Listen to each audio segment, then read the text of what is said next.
As a former development director of wonderful Copenhagen, Signe Jungersted declared the end of tourism as we know it.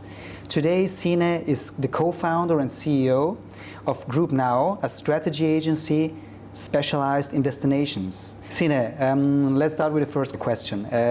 You are a sought-after international keynote speaker, so you're moving around a lot, around the globe, so you see a lot of things. What challenges do you see rural tourism destinations face, and what are the approaches you see that could also work for a destination like South Tyrol?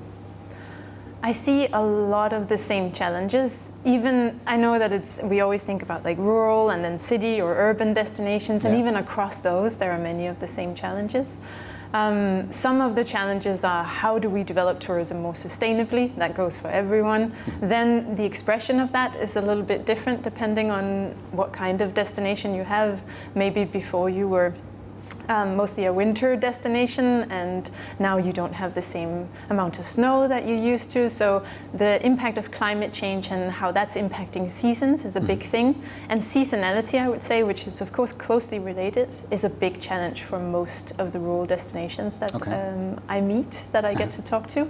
How do you make it more sustainable? How do you attract a workforce that is sustainable all year round? All these things. How do you actually make tourism an attractive sphere or sector to work in are some of the major questions that I get. This is a very interesting point. So how do you make tourism as a sector attractive? In South Tyrol we have 41,000 people working in tourism. Almost 75% are locals. Nice. Still. But we see that they drop out in other sectors. So what are solutions you've seen in the world that work? How do you make it attractive?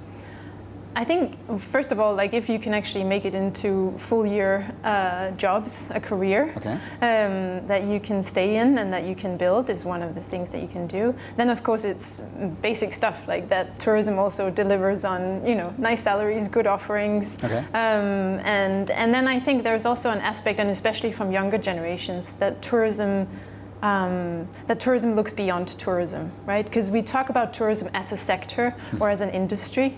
But in theory, it's 9 industries, right? It's many different things. It's transportations, it's food, restaurants, it's hospitality, it's all these different things that we kind of connect in one word. And so I think if tourism could look beyond itself a little bit and make it more visible how tourism is a career in all of those different sectors, could open doors across many different sectors, but also how tourism is working to build better communities.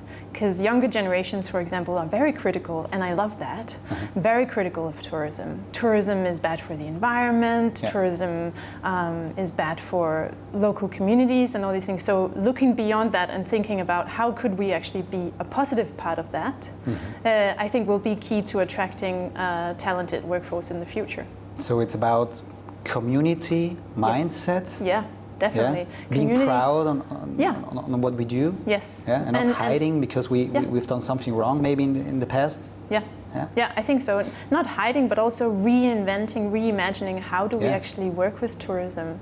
Tourism is not a goal in itself. Tourism is a means to build better communities. And how do you express that? Whether you're a hotel or a restaurant or a destination, how do you work with that? People in South Tyrol can do many things, but it's said that they can't do one thing, and this is participation. Participation is maybe more one thing that the Nordics can do way better than we do. We don't have the experience. So if we talk about creating communities, moving forward, purpose and stuff, where would you start knowing that a region has no track record in participation? Where would you start if you be in our shoes? I would start by starting a conversation on how tourism is relevant to them.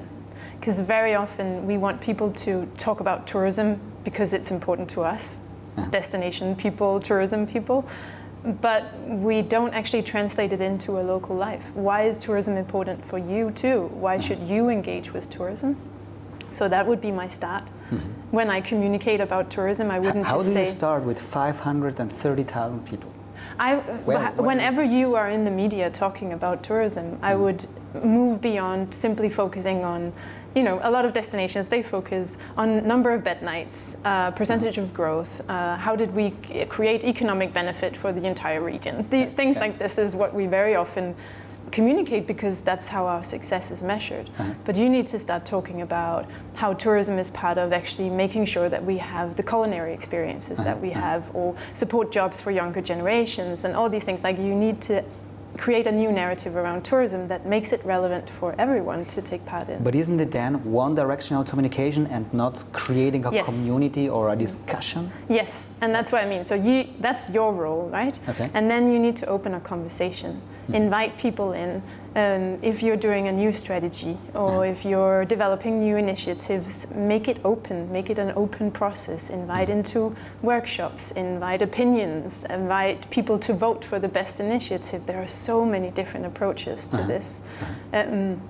Even volunteering is what a lot of destinations are actually doing to engage their local population. So I think there are many, many different great initiatives, not just in the Nordics, but across Europe. And it is about inviting a conversation. I think what destinations miss a little bit in that is that when you are inviting input, you're also promising output. Like, if you invite people's opinion, you do have to reflect on it in return. What does it change? You have to be open in the result then. Exactly. And are you open to also empower your local population to make choices?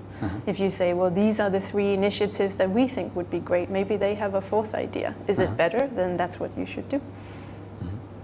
If you would calculate to have, there's a project, usually from start to really bring it in, it passes 1 year. With participation, how many years does it take then? I think it really varies. We've done a lot of strategy processes that actually are based on participation. And that would take anything between a year to 2 years. But then it's just the beginning. Because then a strategy comes out, you have to implement it. And you need to make sure that there is still ownership to it afterwards. So the conversation needs to continue. Open fora for discussion, for progress status, where are we now? Do we need to do anything different? Checking in with people again. But in a project mindset, you can do anything in a very short amount of time if you are just very open and you manage to make it relevant to the people that are engaging. I love the example from Budapest, for example. They have an initiative called Budapest Tuning. Tuning Budapest or Budapest Tuning? I'm not sure. I'm gonna check it. Yeah, it's one of those where they are inviting the local residents to bring ideas for how to make the city better.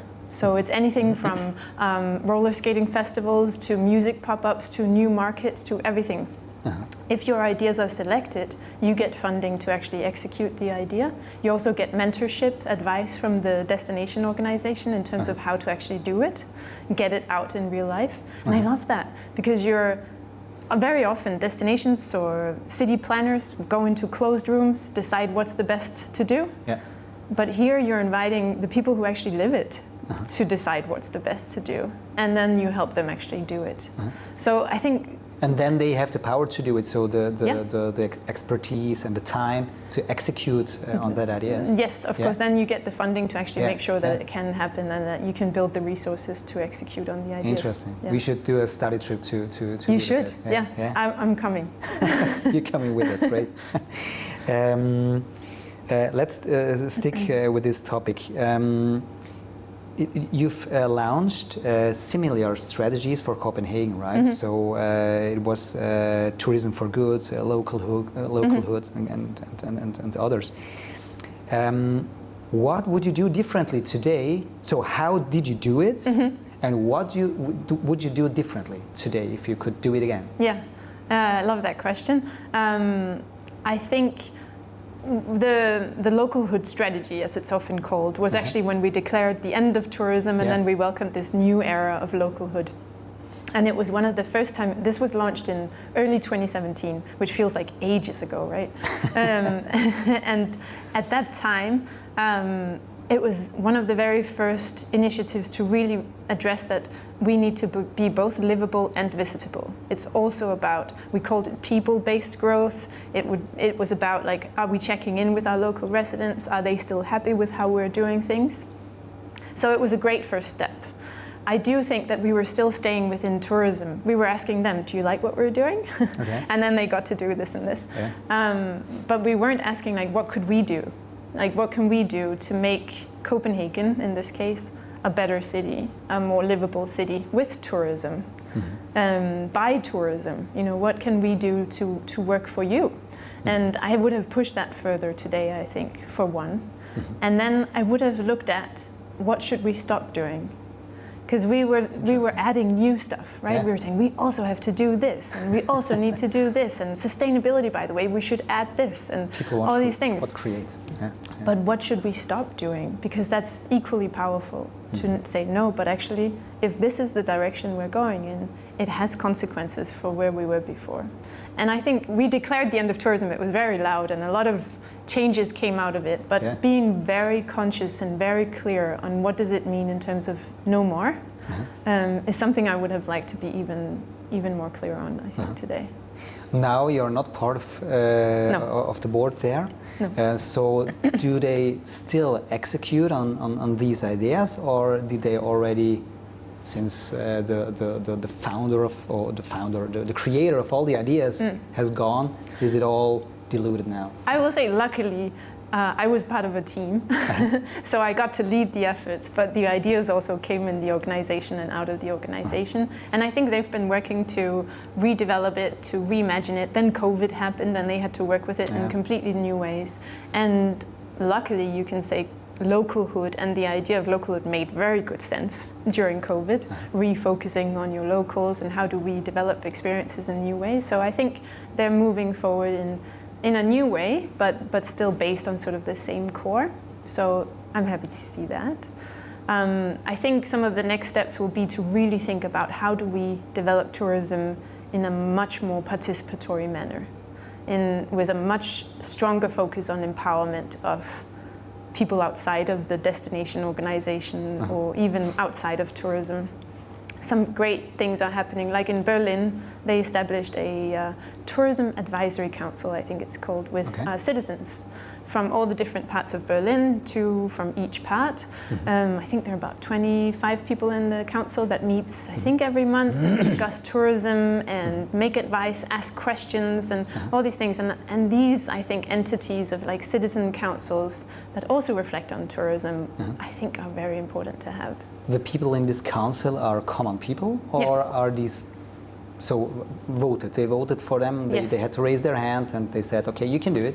Voted somewhere, so all in different ways. Yeah. Interesting. Next study trip, you're invited. Yes. Signe, it's been Budapest, a pleasure. Berlin.